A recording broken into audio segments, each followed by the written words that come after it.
अस्सलामुअलैकुम बच्चों, आज हम जानदारों की दुनिया तवाफ़ुक और जमात बंदी इस सबक के दूसरे हिस्से में हैवानात में तवाफ़ुक एडेप्टेशन इन एनिमल्स की मालूमात हासिल करेंगे। आपके इतराफ़ के ज़मीन पर रहने वाले हैवानात और पानी में रहने वाले हैवानात के जिस्म में क्या फ़र्क नज़र आता है? बर्री हैवानात की बनिस्बत आबी हैवानात की जिस्म की साख्त में तब्दीली नज़र आती है। मछलियों की जिल्द पर सफने और जिस्म पर ज़नफ़े होते हैं। जिस्म गाउदुम होता है। तनफ़्फ़ुस के लिए इनमें नाक की बजाय गलफड़े पाए जाते हैं। पपोटे शफ़ाफ़ होते हैं। इन हैवानात के जिस्म में हवा की थैली होती है। मेंढक, बतख, कछुए के जिस्म का मुशाहिदा कीजिए। मेंढक, बतख और कछुआ, इनमें पैरों का क्या इस्तेमाल है?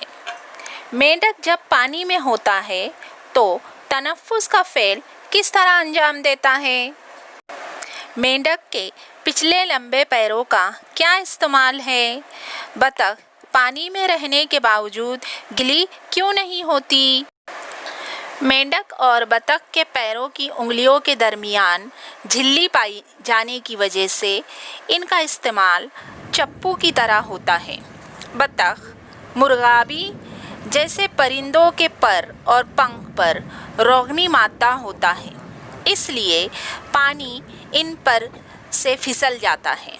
मेंढक के पैरों की उंगलियों के दरमियान झिल्ली, चिकनी जिल्द और तिकोनी सर की वजह से वो आसानी से पानी में तैर सकता है। मेंढक पानी में और ज़मीन के नीचे हो तो जिल्द के ज़रिए सांस लेता है और ज़मीन के ऊपर हो तो नाक और फेफड़ों के ज़रिए, इसलिए वो दोनों जगहों पर रह सकता है। मेंढक की पीठ की मखसूस साख्त इसे घास में छुपने में मदद देती है। आइए अब हम जंगल और घास के इलाकों में रहने वाले हैवानात में तवाफ़ुक की मालूमात हासिल करेंगे। जंगली कुत्ते, लोमड़ी, शेर, बब्बर शेर जैसे गोश्तखोर हैवानात के पैर मजबूत होते हैं। इन हैवानात में बड़े बड़े नाखून और नुकीले चीरने वाले दांत पाए जाते हैं। इन दांतों का इस्तेमाल वो किस लिए करते होंगे? शेर के पैरों के तलवे गद्दीदार होते हैं, इसलिए शिकार को इसकी आहट महसूस नहीं होती और वो इसे आसानी से दबोच लेता है। गोश्तखोर हैवानात में आँखों का मुकाम सर के मखरूती हिस्से के सामने की जानिब होता है, जिसकी वजह से वो शिकार को दूर से देख लेते हैं।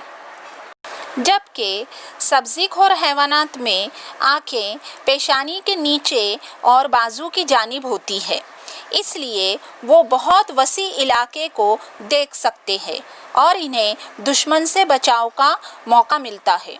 सब्ज़ीखोर हैवानात के पैर मखरूती और पतले होते हैं और खुर मजबूत होते हैं, जिसकी वजह से वो छलांग लगाते हुए तेज़ी से भाग सकते हैं। ऐसे हैवानात के हरकत करने वाले लंबे कान दूर की आवाज़ को सुन सकते हैं। हिरन और बारहसिंगा का रंग माहौल से मिलता जुलता होता है।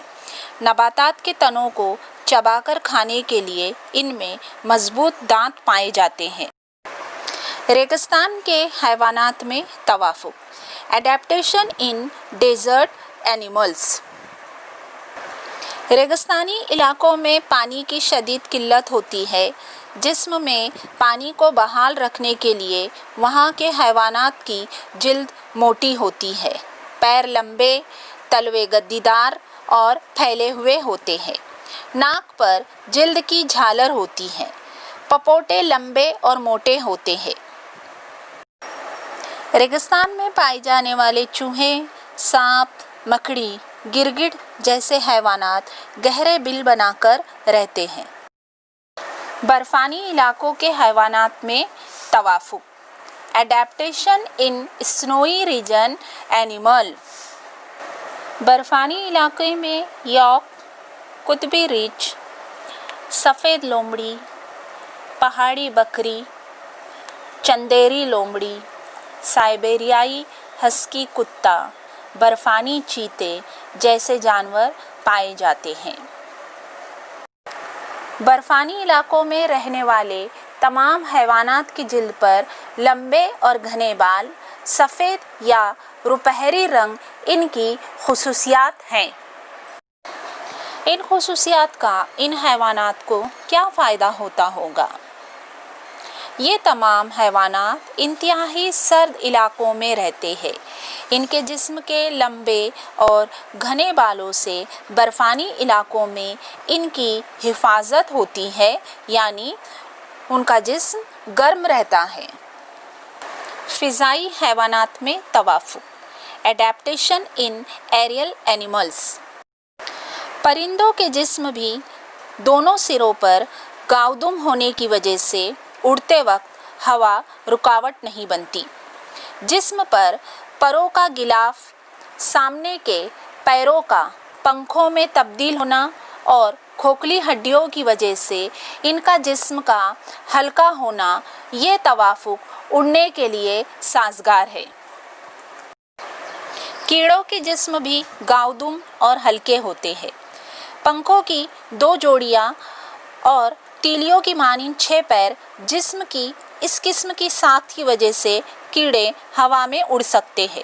इसी तरह आपने इन्हें चलते हुए भी देखा होगा। चमगादड़ के अगले पैरों की उंगलियों के दरमियान झिल्ली की मौजूदगी की वजह से ये उड़ सकती है। आपके इतराफ़ में पाए जाने वाले मुख्तलिफ परिंदे और मुख्तलिफ पतंगों का मुशाहिदा कीजिए। रेंगने वाले हैवानात में तवाफ़ुक़, एडेप्टेशन इन रेप्टाइल्स। सांप और केचुआ किस तरह रेंगते हैं, ये कभी मुशाहिदा किया है? रेंगते वक्त वो किन आज़ा का इस्तेमाल करते हैं? इसके लिए क्या इनमें मखसूस तब्दीलियाँ नज़र आती हैं? इन तब्दीलियों को ज़रा नोट कीजिए। छिपकली, गिरगिट, मगरमच्छ जैसे हैवानात उज़लात का मखसूस इस्तेमाल करके रेंगते हैं। इसी के साथ इनकी जिल्द, पंजों और मखसूस रंग में तवाफ़ुक़ हो चुका है। जैसे छिपकली, घोड़पर जिसे सोसमार कहते हैं, के पंजे पतले और इनमें नाखून पाए जाते हैं। सांप की जिल्द पर सफने होते हैं।